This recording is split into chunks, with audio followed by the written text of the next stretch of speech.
ወንድ ከሆንክ ናልኝ እያለ በጋዲ ወጥቶ ቲክቶክ ከፍቶ ፔጁ ላይ የሚጨፍር አንድ ግለሰብ አይተን ነበር። ነብያችን አለይሂ ሰላቱ ወሰለም የተሳደበው ሙስሊሙን ኡማ ክብሩን የነካው የኡስታዞቻችን ስም እየጠቀሰ ወንድ ከሆንክ ናልኝ እያለ በጋዲ ወጥቶ ቲክቶክ ከፍቶ ፔጁ ላይ የሚጨፍር አንድ ግለሰብ አይተን ነበር። በጣም ያሳዝነናል። ይሄ ነገር ኢትዮጵያ ውስጥ ይከሰታል ብለን አልገመትንም። ኦሮሚያ ውስጥ አዲስ አበባ ውስጥ ይከሰታል ብለን አልገመትንም። ለምን? ህዝባችን ተቻችለው ተከባብሮ ረጅም ዓመት አብሮ የኖረ ህዝብ ነው። ያን እሴት ያን የነበረን አንድነት ለማፍረስ አቅዶ የተነሳ አፍራሽ ነው ብለን እንገምታለን እናለን። ይሄ አፍራሽ ከድርጊቱ እንዲቆጠብ መጀመሪያ ለሱ መልእክት ማስተላለፍ እንፈልጋለን። ያንተ ድርጊት አስተምሮ ከፈለክ ማስተማር መማር ይቻላል፣ ግን መሳደብ ክልክል ነው።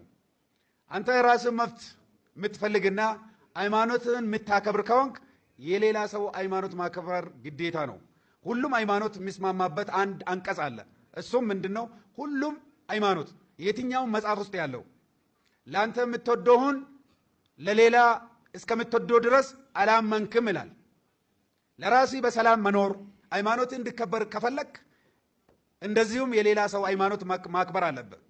በተለይ ነብዩ መሐመድን ሰለላሁ ዐለይሂ ወሰለም ክብር መንካት አይቻልም፣ ድሮም አልተቻለም። ከዛሬ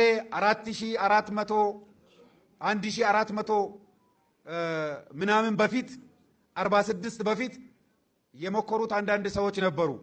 ለነሱም አልተሳካላቸውም።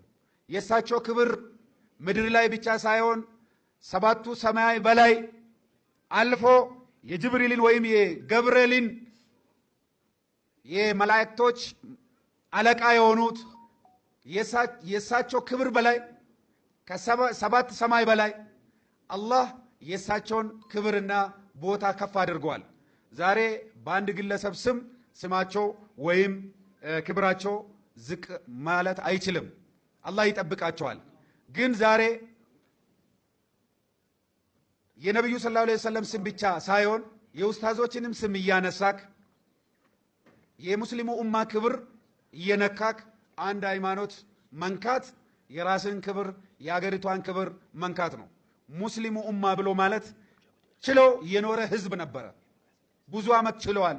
አሁን ዘመኑ ደግሞ አልፎ የመቻቻል ብቻ ሳይሆን የመከባበር ዘመን ሆኗል። ሁሉም በህግ እኩል ነው። ሁሉም ሃይማኖት በህግ እኩል ነው። ሁሉም መብት አለው። ሁሉም በህግ ነው የሚተዳደረው። ስለዚህ ቅድማ